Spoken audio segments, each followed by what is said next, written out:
Hello, this is Miss McPherson, and today I'm going to read you a story from this book called Storybook Fables. It's full of all kinds of stories that you guys have probably heard of before, but they all just have a fun twist to them. So this one, the one I'm going to read today, is called The Emperor's New Clothes. It's a really big book. It takes up most of the screen, so I won't hold up the picture all the time, but I'll show it to you when I flip to a new one. All right. So many years ago, there lived an emperor who loved new clothes so much that he spent all his money on fancy outfits. He didn't care much about meeting with his generals or visiting the theater or even going for a ride in the park. He was interested only in showing off the latest addition to his wardrobe. Life was very merry in the capital city, with new visitors arriving every day. One day, two scoundrels appeared in the city. They told everyone that they were weavers and that they could weave the most beautiful, luxurious cloth imaginable.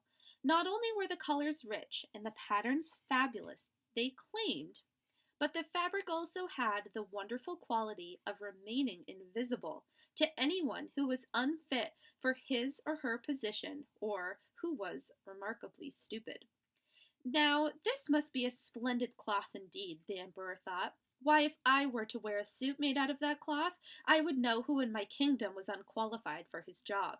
And I could easily distinguish between the wise and the foolish. I must simply have some of that marvelous fabric woven for me.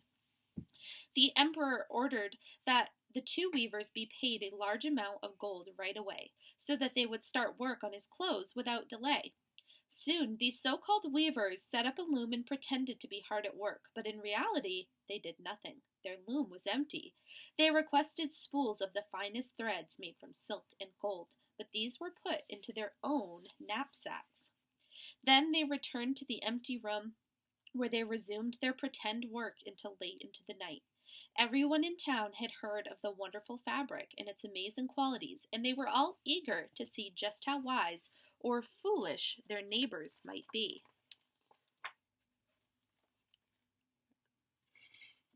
The old minister nodded and listened attentively, trying to remember every word so that he'd have something to tell the emperor, and that is just what he did.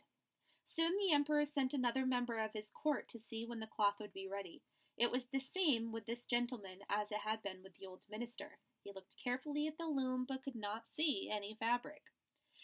"Don't you think our cloth is beautiful?" gushed the swindlers. The minister loved it, and they pretended to run their hands across the fabric. "I know that I'm not stupid," the officer thought, "so it must be that I'm not worthy of my imperial appointment. It's ridiculous, but for the sake of my position at court, I must let no one know that I cannot see the cloth." So he also praised the fabric, complimenting the weavers on the rich colors and delightful design. "Yes, your majesty, I too found the cloth enchanting," he told the emperor. The whole town was talking about the wonderful cloth. At last the emperor went to see it for himself, accompanied by members of the court, including the two faithful officials who had already seen the imaginary fabric. "Isn't it magnificent?" cried the two royal officials. "What a splendid design! What gorgeous colors!" they said, pointing to the empty loom, for they believed that the others could truly see the cloth. "What is this?" thought the emperor. "I don't see a thing. Am I stupid? Am I unfit to be an emperor? Goodness, that would be the worst thing that could ever happen to me." "Yes, indeed, it's beautiful," said the emperor. "It has our highest approval." He nodded contentedly, gazing with pleasure at the empty loom.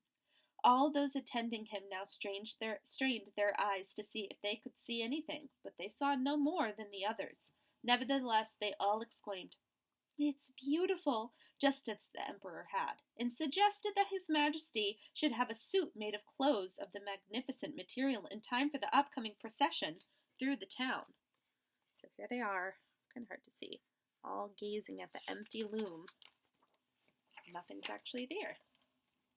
Here's give you a quick preview of that book. That picture, I mean. The swindlers sat up the entire night before the procession was about to take place. They pretended to roll the fabric off the loom, pretended to cut it out with a huge pair of scissors, and stitched away with needles without thread in them. At last they declared, "Now the emperor's new clothes are ready." The emperor came in, and the scoundrels each held out an arm as if they were carrying something precious, and said, "Here you are, your majesty, your trousers, and your jacket, and your robe," and so on. "Now, would it please your majesty to step behind those curtains to take off your clothes?" asked the scoundrels, "so that we may dress you in front of the mirror." So the emperor was undressed, and the swindlers pretended to fasten, lace, and button him into each new article of clothing.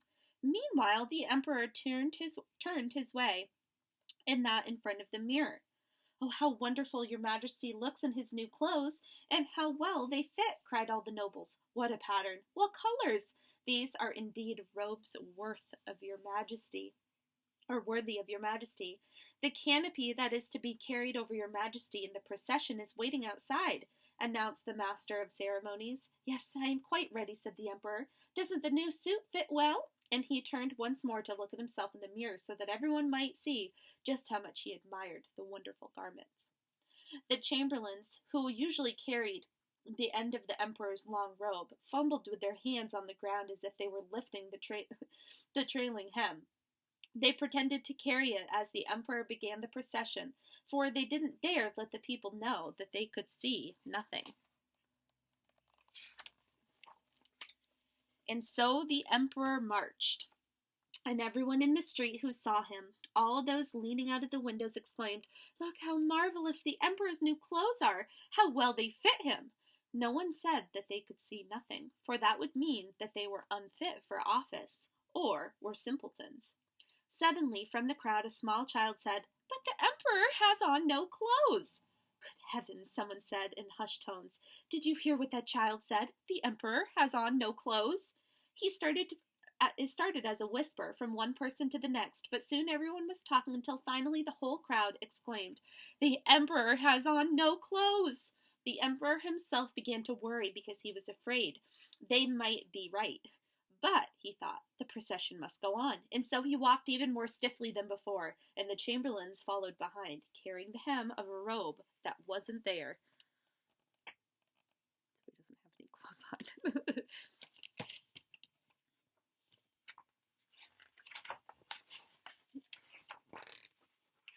Oh, that was the end of the book. Oh, how silly. I thought there was another page left. So, he was left off. Oh, look at this picture again. He's left off walking through the street with no clothes on. Whoops. All right, I hope you enjoyed today's story. Bye.